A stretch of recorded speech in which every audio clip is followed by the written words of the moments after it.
corrected, even if it is not felt, it should be taken to be there. So this seed and tree logic, this samsara, this struggle, sometimes it is lying dormant, sometimes it expresses. So, even when it is lying dormant, it's not felt. Because it's lying dormant, it is not felt. It is in the unmanifest state, it's not felt. But because it is not felt, some of the schools consider that it is not there. No, it is there. Satkaryavada. When it is not felt, it is not there, is not Vedanta. When it is not felt also, it is there. Because an error can never go without getting corrected. An error can become manifest, the error can become unmanifest. By the same logic, what is manifest is an error, what is unmanifest is an error. It's an error. The manifest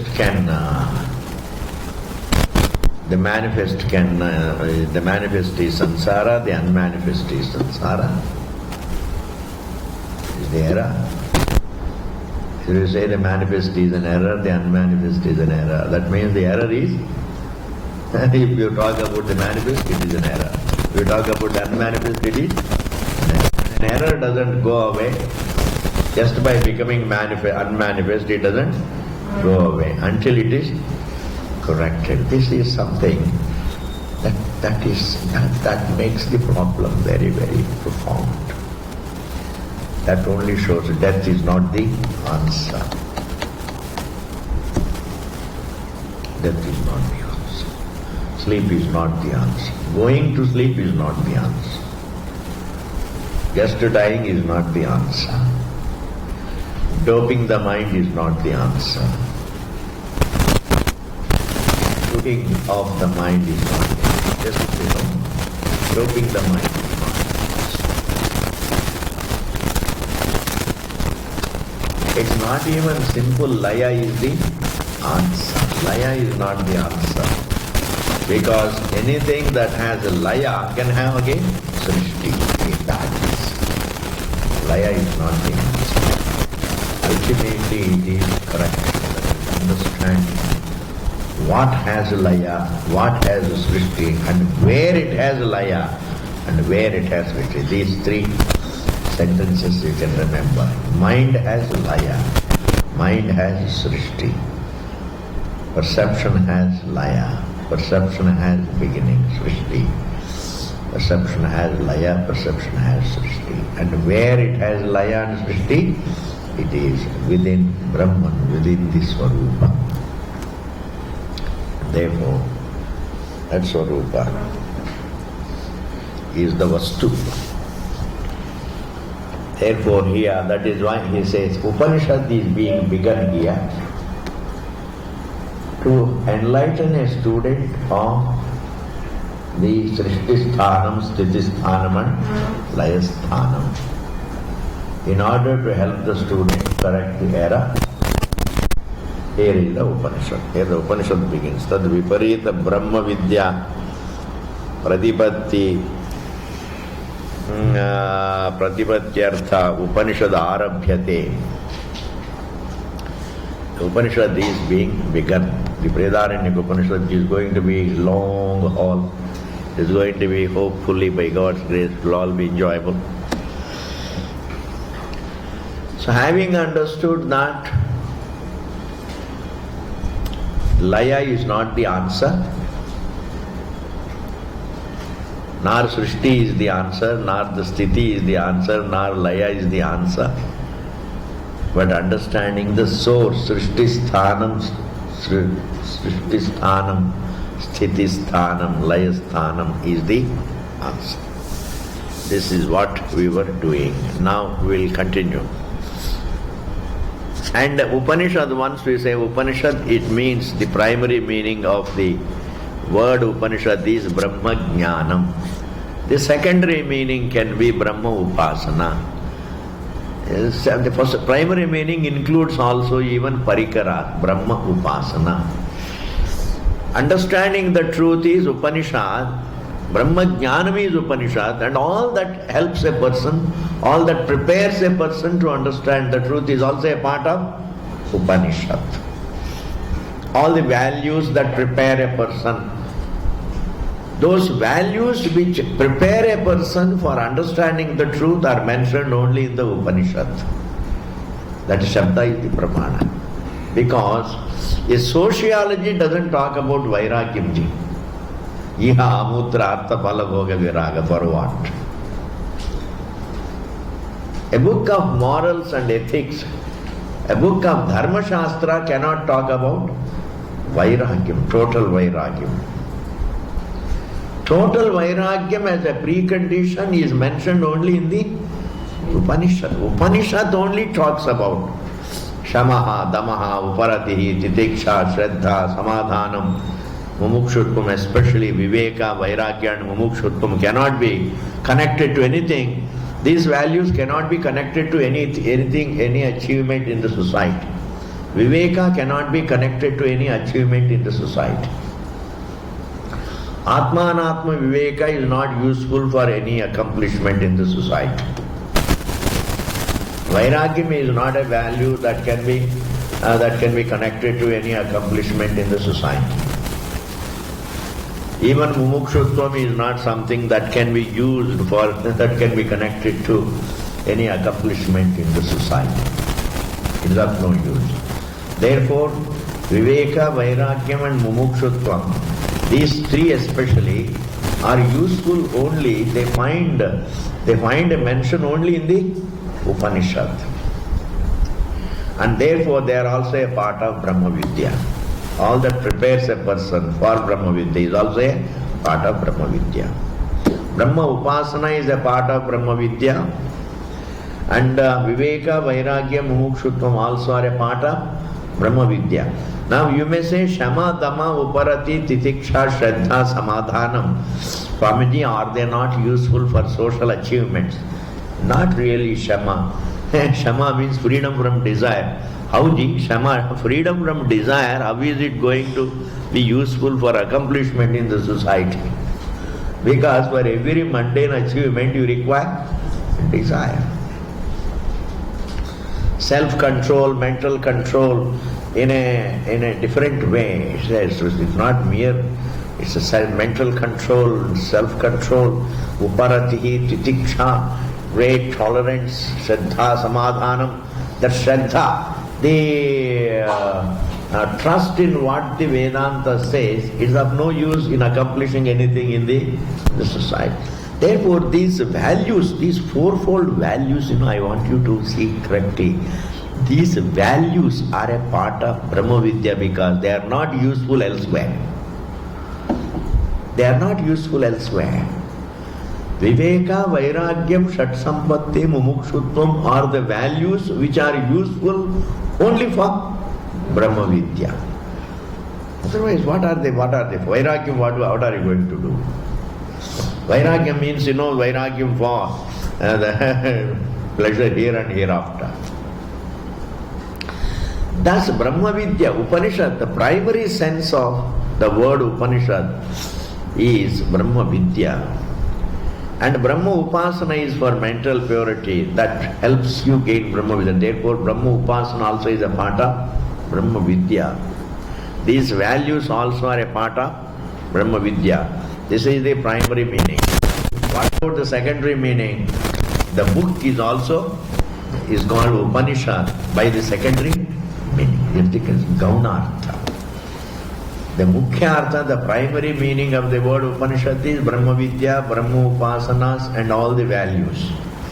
Whereas the secondary meaning of the word Upanishad is the book which teaches Brahma Vidya. Even though the book is not the Vidya, but the book helps me. Like the book of history is not history, but it talks about history and therefore the book can be called history. It is history, we can say, in the secondary meaning, that is a Gaunartha. Are you able to follow this particular thing? So the Upanishad, this book is called Upanishad in its secondary meaning, whereas Brahma Vidya that is there in the truth, Brahma Vidya that is there in the mind of a person, that Brahma Vidya, Brahma Vidya is not something that you can see through the eyes. Brahma Vidya is in the mind of a person, in the mind of a sage, handed over to another student. He hands over this vision. That vision of the truth is called Brahma Vidya. And the preparatory steps like Brahma Upasana also is in the form of, it is in the form of a thought. And all the values are in the form of the attitudes, etc. It is all in the person. Brahma Vidya is in the person. Brahma Upasana is in the person. And all the values are in the person. Whereas the book is not in the person. What is within is the Mukhyartha of the Upanishad. What is without is the Gaunartha of the word Upanishad. In this manner, the Upanishad is going to be begun now. Asya, now let us read. Asya of this Upanishad. Ashwamedha karma sambandhinaha vijnanasya. That asya should be connected to vijnanasya. This knowledge pertaining to Ashwamedha karma. This knowledge pertaining to Ashwamedha. Ashwamedha is a physical action. Ashwamedha is a physical action. It is a ritual. It is a kind of a yaga. You leave the horse and just to roam around. Like Rama did, Ashwamedha. I have given you the distinction between Ashwamedha Yaga and Rajasuya Yaga. Ashwamedha Yaga is to declare one's sovereignty over a certain number of kingdoms. You see? Anyway, what is the fruit of Ashwamedha? Ashwamedha karma, yaga, is supposed to be the highest Vedic ritual. It is a Vedic. Ashwamedha yaga is supposed to be the highest Vedic ritual. Highest Vedic ritual. It's not a mundane action, it is a Vedic ritual. It is a Vedic ritual.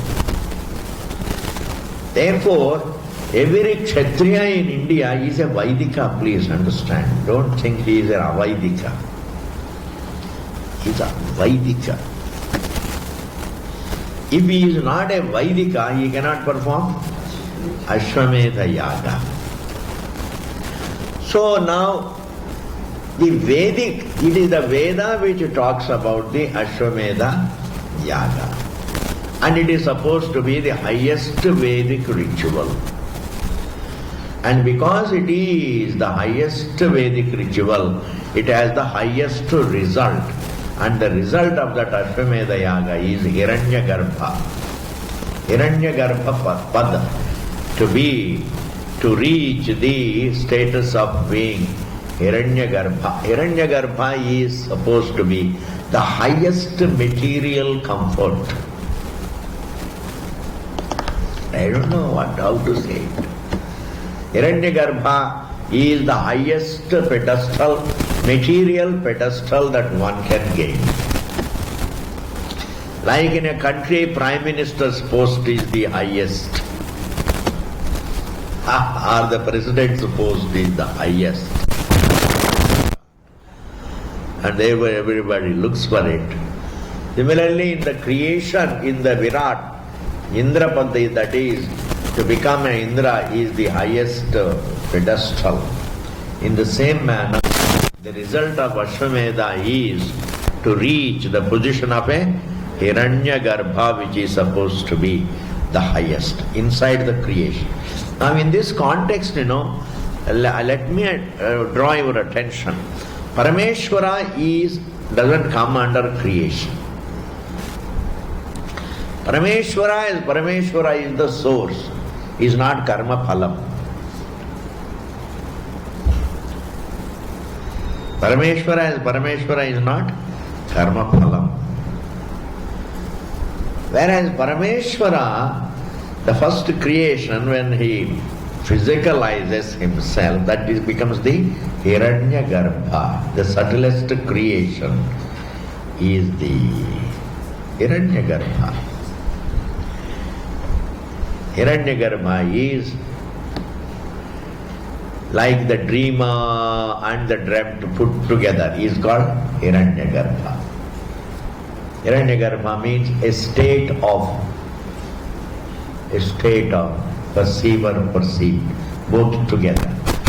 Dreamer and the dreamt is called samashti. The dreamt to the exclusion of the dreamer is limited, and the dreamer to the exclusion of the dreamt is limited. And when you combine them both, the dreamer and the dreamt, it becomes the whole. The whole, but the whole, the creation. So Parameshwara looking as both the dreamer and the dreamt is called Hiranyagarbha. This much you can really remember. Parameshwara looking both as the dreamer and the dreamt is Hiranyagarbha. That is a subtle creation. Similarly, Parameshwara looking both the waker and the waking universe is called Virat. It's called Virat. Parameshwara looking both the waker and the waking universe is called the Virat. It's a creation. Same Parameshwara looking both the dreamer and the dreamt is called the Hiranyagarbha. So in comparison, the Sukshma is greater than the Sthula. Hiranyagarbha is subtler, greater, subtler than the Virat. Virat means, the waker and the waking. Now all that we need to understand is Hiranyagarbha is a creation. Virat is a creation, whereas Ishvara is the source. Therefore Ishvara is not a karma phala. If at all there is a karma phala, it has to be Hiranyagarbha or Virat. Meaning my karma can take to the realm of Hiranyagarbha, or my karma can take to the realm of Virat, but my karma cannot really take to the realm of Ishvara as a karma phala, because my nature is that Ishvara. Therefore Ashwamedha Yaga, the result of Ashwamedha Yaga is to achieve the position of Hiranyagarbha, which is the highest. And after that it is only Ishvara. Understand this point, and there is a logic about it. Hiranyagarbha is the highest, to enjoy the subtlest pleasures. The subtlest pleasures is Hiranyagarbha. Now, a small doubt comes. Asyatu ashwamedha karma sambandhinaha vijnanasya. This very knowledge, this very upasana, this very information about the Ashwamedha Yaga is called Ashwamedha karma sambandhinaha vijnanasya. The information about Ashwamedha karma without doing the Ashwamedha. This mere information about this Ashwamedha Yaga, prayojanam, asya prayojanam, its utility. Yesham Ashwamedhe, Yesham, those, Ashwamedhe, in performing the Ashwamedha karma, na adhikaraha. Na adhikaraha means, there is no, they are not qualified. Na adhikaraha. A king is qualified in Ashwamedha.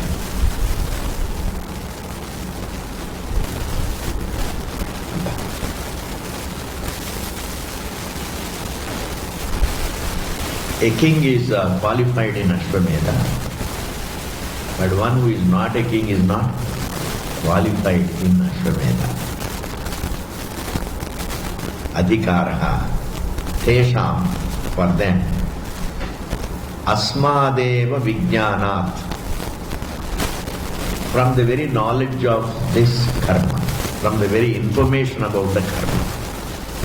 If a person doesn't have the adhikara in doing the Ashwamedha ritual, then the mere information about it, if he achieves the information about the Ashwamedha karma, that information, when you roll it in your mind, it becomes upasana. Like when you roll the information about Ram, it becomes upasana. When you roll in your mind the information about Krishna, it becomes Krishna upasana. When you roll in your mind certain information about Shiva, it becomes Shiva upasana.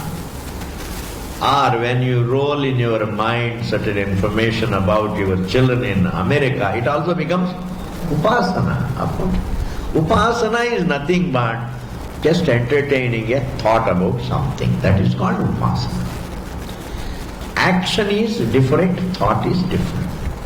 If I go and see the temple, let us say, every day I go to a temple, Rama temple, and then every day I go and have darshan. This is called darshanam, it is called karma.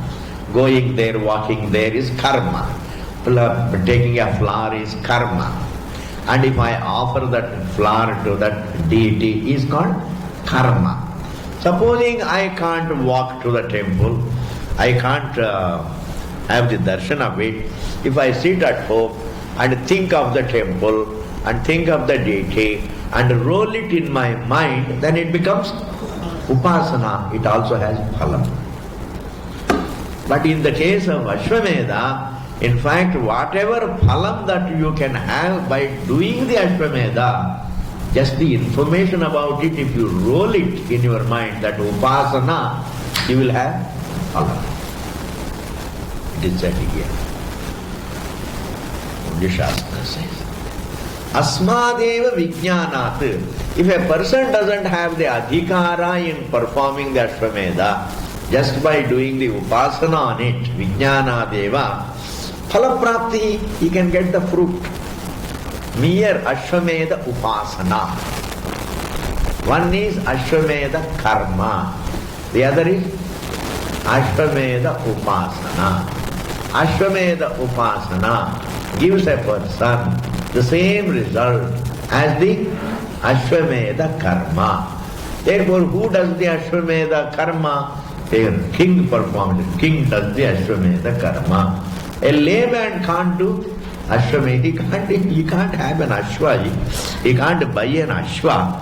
What to talk of performing Ashwamedha karma? But then even a person who doesn't have the adhikara in Ashwamedha karma can get the phalam by just rolling the information, by doing the upasana. Understand the difference between karma and upasana. You think of your parents, supposing your parents are not there, just let us suppose you are 80 plus, parents are not there, but you think of them, what is it? Upasana, yes. Thinking with Shraddha is upasana. It will have its phalam. Therefore, when you think of your ancestors, it has its phalam. You think of any Bhagavan, Shankara, Rama or Krishna or anybody, think of them. It's upasana. Think of Ishvara, upasana. You can't go to Gangaji and have a dip there, but then sitting here you think of Gangaji. In your mind you can dwell on the vibhutis of Gangaji. You can dwell upon the virtues of Gangaji. Then it becomes upasana. In many cases, you get the upasana. Your upasana brings you the same result as the karma. Yes. In some cases, upasana may not bring, but in some cases, upasana does bring the same result as karma. But it is Ashwamedha karma. When it comes to the Ashwamedha karma, Ashwamedha upasana brings you the same result as Ashwamedha karma. This is the point that you have to remember. Ashwamedha Upasana. Because later on a very serious question will be raised. Why in the Upanishad Ashwamedha karma is a part of karma kanda? When the Ashwamedha karma is a part of karma kanda, why do you want to bring in this Ashwamedha karma? Why bring a mention? Why make a mention of Ashwamedha karma in the context of Brahma Vidya? Vedanta is a context of Brahma Vidya. It is not a context of karma kanda. Then why do you make a mention of Ashwamedha karma here? So here, in order to tell the student of Vedanta that Ashwamedha karma, the upasana about the Ashwamedha brings you the same result as Ashwamedha karma, but even that will not solve your problem. Even Ashwamedha karma phalam or the Ashwamedha upasana phalam will not solve your problem. That means even occupying the highest pedestal in creation is not an answer. Because the source cannot be free from the problem as long as it identifies with the creation. We can't find the answer in anywhere inside the creation, high or low. Just as the earth is not the answer, heaven also is not the answer. So, existence in the Virat is not the answer, and the existence in the Hiranyagarbha also is not the answer. In order to make this clear, Ashwamedha has been brought in here just to touch upon the highest ritual, to highlight its limitation. Once we appreciate the limitation of the highest karma in karma kanda, then you appreciate the limitation of the entire karma kanda. If the highest is limited, then the rest of course are limited. So if I understand that the highest karma called the Ashwamedha is not really the answer, then the whole karma kanda is not the answer. If the whole karma kanda is not the answer, then the Laukika karma kanda also is not the answer. If Vaidika karma kanda is not the answer, then the Laukika karma kanda also is not the answer. If both the karma kandas are not the answer, then you get Vairagyam. What else is Vairagyam? Karma kanda. Vairagyam for the karma kanda is called Vairagyam. Vairagyam for the karma kanda is the Vairagyam. That is said here. Now a question arises, sir, Ashwamedha karma is supposed to give you the result of Hiranyagarbha pada. Why do you say that Ashwamedha upasana also gives you the same result? Because the Shruti itself says here, Vidyaya va karmana va iti. Up to that you see, Vidyaya va karmana va. Vidyaya va means either through upasana, karmana va or through the action. The result one gets either through the upasana or through the karma. Tadhaitalloka jideva. Another Shruti. This upasana, loka jideva, it conquers the various worlds. Ityevamadi Shrutibhyaha. Is prakar ki Shrutiyon se it becomes very clear that upasana also can give you the result, the same result as the karma.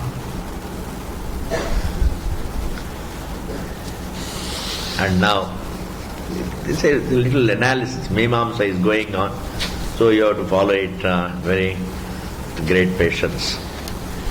Karma vishayatvameva vijnanasya iti chet. A Purvapakshi asks a question now. Now there is a doubt. The Purvapakshi asks a doubt now. What is the doubt? Sir, karma vishayatvameva vijnanasya iti chet. Sir, karma, the information about Ashwamedha,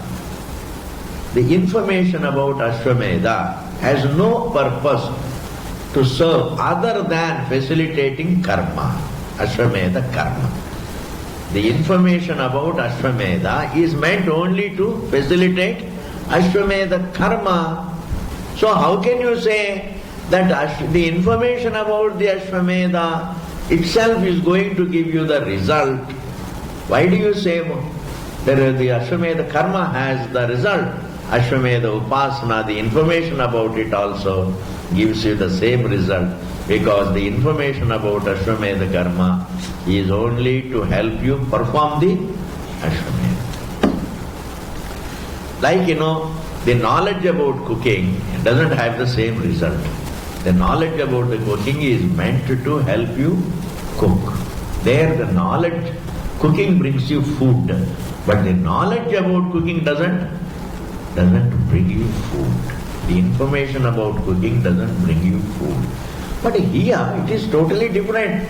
So just as Ashwamedha karma brings you Hiranyagarbha pada, and also even Ashwamedha upasana, just the information, rolling the information about Ashwamedha in your mind also gives you, Ashwamedha upasana also gives you the same result. There is something called Ashwamedha upasana. That also brings you the same result. How is that? How can Ashwamedha jnanam give upasana? That same result. For this he says, well, that is what the Shastra says, because Shabda is the Pramanam. So here he says, iti chenna. How can Ashwamedha upasana give you the same result as Ashwamedha karma? Hey Purvapakshi, if you were to ask this question, my answer is you are wrong. Why? Yo Ashwamedhena yajate, the one who performs the Ashwamedha karma, yavu cha enam evam veda, or the one who does upasana. The one who does Ashwamedha karma and the one who does Ashwamedha upasana both get the same result. It is said. Iti vikalpa shrutehe. There is a choice, vikalpa. Vikalpa means you can either perform the Ashwamedha karma, or if you can't perform the Ashwamedha karma, you can even do the Ashwamedha upasana. You get the result. Iti vikalpa shrutehe. Okay. Vidya prakarane. This Upanishad is called Vidya Prakaranam. Vidya Prakarana means the context of Brahma Vidya. The context of Vairagyam. The context of self-knowledge is the Upanishad. And this Vidya is something, this Brahma Vidya is something which is the final topic of the Veda. Because after this topic there is no topic. Therefore Brahma Vidya is called Veda Anta. Veda Anta means the final topic of Veda. After the final topic there is no topic. It is the final topic, Brahma Vidya. It is the positional Vedanta is called Vedanta. It is not because it is found in the final pages of Veda alone, though it is found in the final pages, but actually it is the final topic, final anta, antima prakaranam it is. It is the final topic. Now in this Vidya Prakarane cha amnanat, it is being mentioned. What is this Ashwamedha Yaga is being mentioned, even though it is a part of Karma Kanda, but it is being mentioned in Vidya Prakaranam. Vidya Prakarane cha amnanat, because it is mentioned in the Jnana Prakaranam. Karmantare cha sampadana darshanat, and Karmantare, in the Karmakanda also, we do bring about resemblance. This is called Sampadana. Even in Karmakanda we do upasana. Like you see, in a ritual, just I'll give you an example. The rice pieces called akshatas. Supposing you don't have the gold to give to the priest or devata, you say akshatan samarpayami. Akshatan samarpayami means I give it in the warm. You look upon it as gold. Say offering. Is looking upon the rice pieces as gold. Look upon this as, like you offer a small flower to somebody, a very high official or someone, it suddenly comes to your house and then really you don't have much to offer. You give him a small flower and then say, please accept it as everything, as gold, as vastram, as puja, as everything. Whatever I wanted to offer, well, look upon this flower itself. This is what is called the upasana. You look upon the flower as everything and then offer. So in Karmakanda also, Karmantare, Sampadana Darshanat means, even in Karmakanda we do upasana like this. Vijnanat, and therefore through Ashwamedha, Vijnanam, Tat phala praptirasti iti avagamyate. It is possible that through Ashwamedha Yaga, Ashwamedha Upasana, there can be the result. One can gain the same result through Ashwamedha Upasana, even as the Ashwamedha Karma. Whatever result one can get through Ashwamedha Karma, one can get through Ashwamedha Upasana. And the Upasana is being mentioned in the Vedanta. If the Ashwamedha Upasana is being mentioned in the Vedanta in the context of Brahma Vidya, why should Ashwamedha Upasana be given in the context of Brahma Vidya, which is meant for bringing you Hiranyagarbha? Because a student of Brahma Vidya is one who is not interested in any material pedestal. He has got Vairagyam. Listen to this very Aram saying. A person who studies Vedanta doesn't study Vedanta to reach higher realms in the creation. He studies Vedanta only to understand the truth, not for any material results, not for any higher material results, not for Indrapad, not for Viratpad, not for Hiranyagarbhapad, not for any high results inside the creation. A person who studies Vedanta is not interested in achieving the higher and higher material goals, but he studies Vedanta in order to understand the truth, which is the truth of the entire creation. When you talk about the higher and material goals, no high material goal can match the truth. Because every material goal is only a limited goal, because it excludes all other goals. It excludes all other goals. Every material pleasure excludes all other pleasures. It's like the pleasure of having rasagulla doesn't include the pleasure of having something else, a chocolate. The pleasure of having a chocolate doesn't include the pleasure of having rasagulla. Now I want you to understand this particular point. Every material pleasure has its limitation. Why? Because it excludes all other pleasures. Anything exclusive is limited. Anything exclusive is limited. Therefore, even the highest material goal is limited because it is exclusive of all other goals. Itna to samjh lijiye. So, if Ashwamedha karma is meant to bring Hiranyagarbhapad, then a student of Vedanta is not interested in it. Then why is it being mentioned in Vedanta?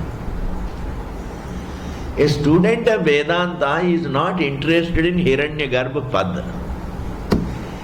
A student of Vedanta is interested in the truth. A student of Vedanta is not interested in Hiranyagarbha Pad. And Hiranyagarbha Pad is the result of Ashwamedha Upasana. Why is Ashwamedha Upasana mentioned in the Vedanta when the student of Vedanta is not interested in the result of it? When a student of Vedanta is not interested in the result of Ashwamedha Upasana, why is Vedanta mentioning Ashwamedha? Are you able to do you understand? Do you follow the point? When a student of Vedanta is not interested in the result of Ashwamedha, then why is it being mentioned? That is the secret that is being given here. Sarvesham cha karmanam.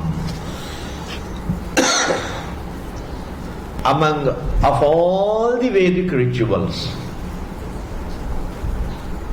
Param Karma, the supreme, the highest karma, compared to all the Vedic rituals, compared to all other Vedic rituals, the highest karma is Ashwamedha, is Ashwamedha Yaga. Samashti Vyashti Prapti Phalatva, because it gives you the result, Vyashti as well as Samashti, meaning the total material pleasure. How it will be, Bhagavan knows, we have to simply hear it. The total material, Hiranyagarbha Pad is the totality of the material pleasure. Vyashti means an individual, Samashti means the total. This Vyashti Samashti is something, it needs to be thought about. It needs to be understood like this. If I look at myself as an individual, this is called Vyashti. If I exclude the universe, it is called Vyashti. If I say me and the universe as one block, that is called Samashti. Yes. Samashti does not mean all the objects put together. No. The subject and the object put together in one block. Put the seer and the seen in one block, that is called Samashti. The hearer and the heard, put them in one block, that is Samashti. The dreamer and the dreamt, that is Samashti. So the Samashti includes the entire creation. The Samashti includes the entire creation plus the one who is aware of it. The Jiva, the one who perceives it, with a sense of division, of course. Like the dreamer and the dreamt as one block is Samashti. The waker and the waking universe is Samashti, and the name for it is Virat. The dreamer and the dreamt as one block is Samashti, and the name for it is Hiranyagarbha. And who is that? Who becomes this Hiranyagarbha and who becomes this Virat?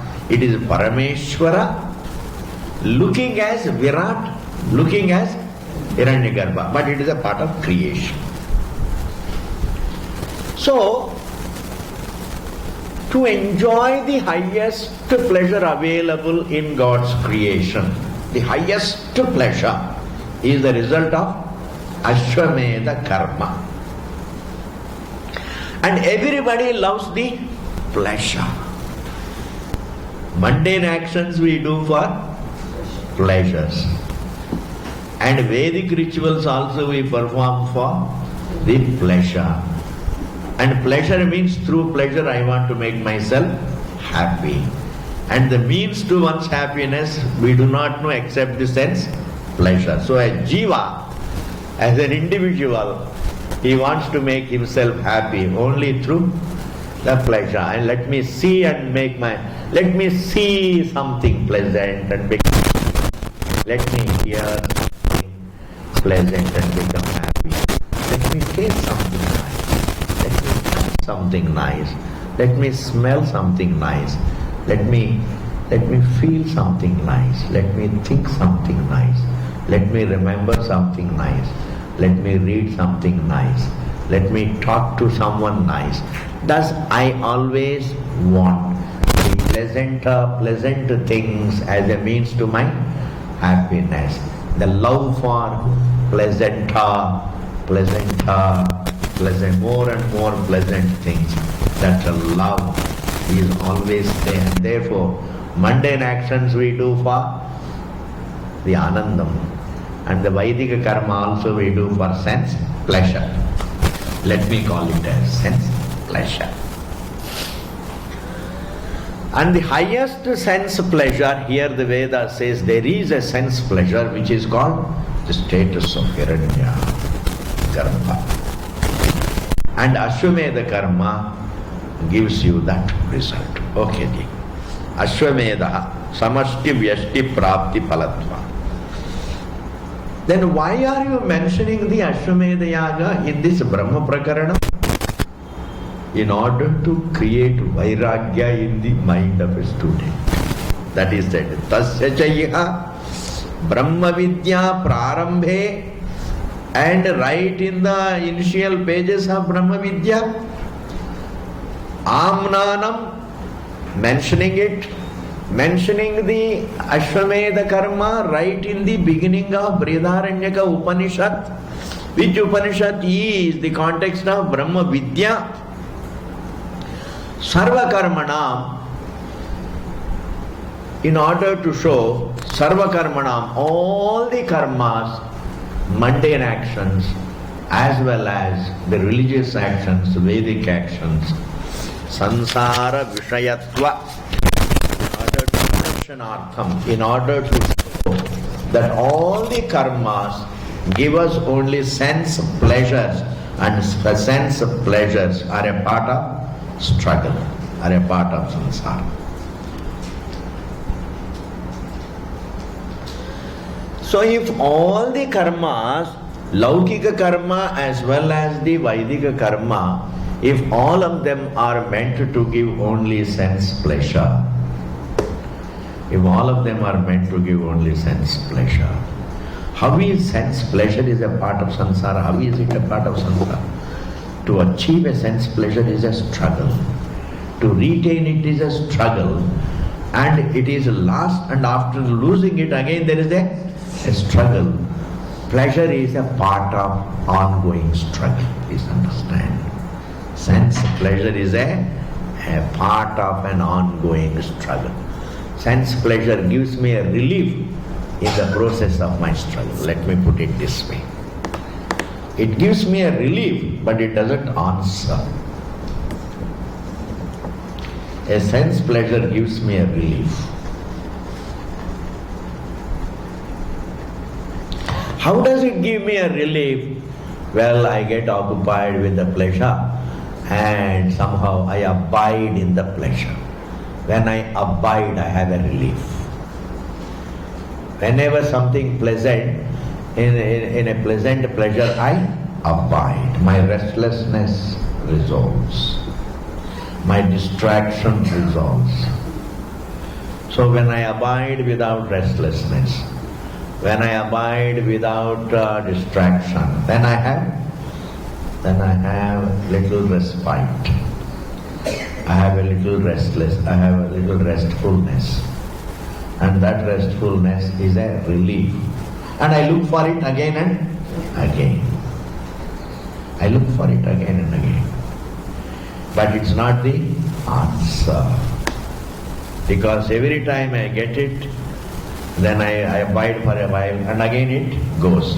Why? Because that pleasure is not something that is brought about through sense contact. And when the sense contact is gone, the object can get exhausted, the object of pleasure gets exhausted, even the means of enjoyment get exhausted, even the individual who is enjoying gets exhausted. It is exhausting. every sense pleasure to begin with, it gives you a respite. But if you persist with it, it can be exhausting. Happiness doesn't exhaust, but sense pleasure can exhaust. I want you to see the difference. Happiness doesn't exhaust a person. Anandam doesn't exhaust a person. But a sense of pleasure can exhaust. Therefore, there is a difference between the happiness and, like, I will give you an example. Supposing this old example, supposing you go to a 5-star hotel, spend a few thousands, enjoy a good dinner, and then you have the pleasure. And then every day if you go, it is exhausting. But that money, you spend it just to help some people, buy some medicines and distribute, buy some books and distribute to the poor, or buy something and distribute, buy some food and distribute. Now, the joy of the joy of having done that good deed, that joy doesn't exhaust you. Throughout life you think about it. Every time you think of it, it makes you happy. Every time you think of it, it makes you happy. But that happiness doesn't exhaust you. Happiness doesn't exhaust a person, but a sense pleasure can exhaust. Hey, a good deed born happiness itself doesn't exhaust a person. Then what to talk of the clarity born happiness, the Swarupanandam. So you have to connect that. A good deed born joy doesn't exhaust you. What to talk of the Atmanandam, the Swarupanandam, definitely it doesn't exhaust. Thus, the principle is, a sense happiness doesn't exhaust a person, but a sense pleasure can exhaust. That way, even the highest results of karma are exhausting. Ashwamedha karma being the highest karma in Vedic context, being the highest Vedic karma, though it is the highest Vedic karma, but still it has only a result which is inside the creation. Even that has temporariness. It can begin and it can go. So, the Upanishad wants to show the limitation of even the highest material pleasure right in the beginning.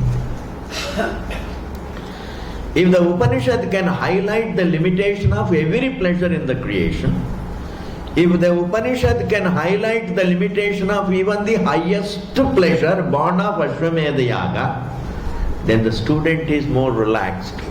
His dedication to understanding the truth becomes complete. Then he doesn't have the illusion. Maybe I have something to gain there. Maybe I have something to achieve there. This illusion, maybe there is something there. Maybe there is something there. That kind of illusion he doesn't have. Then he becomes relaxed and he can concentrate on the topic better if he doesn't have the inner illusions about the things. In order to highlight the limitation of even the result of Ashwamedha Yaga, the Upanishad begins with the Ashwamedha. And that is Pradarshanartham Tathacha. Similarly, Darshayishyati, it shows.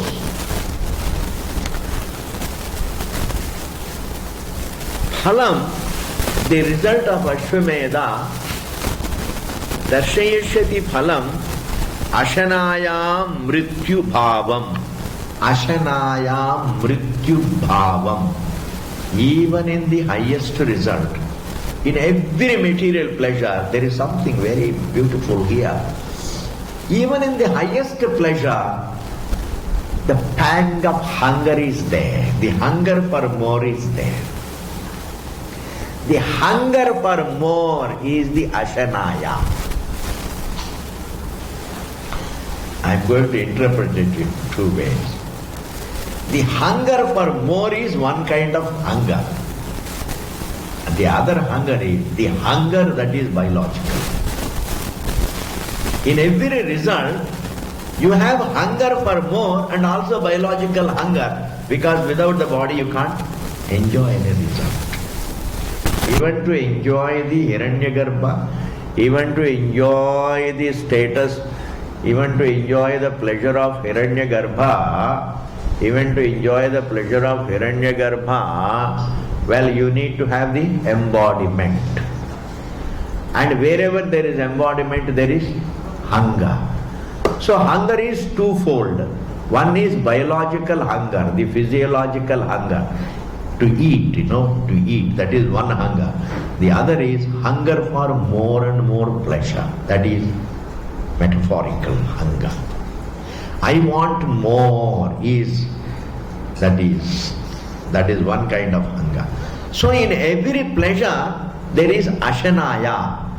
You are never free from the hunger. In every pleasure one is never free from the hunger. I hope I am conveying this point. In enjoying every pleasure, embodiment is necessary. You can't enjoy heaven without embodiment. You can't be ethereal and then enjoy heaven. You have to have heavenly embodiment.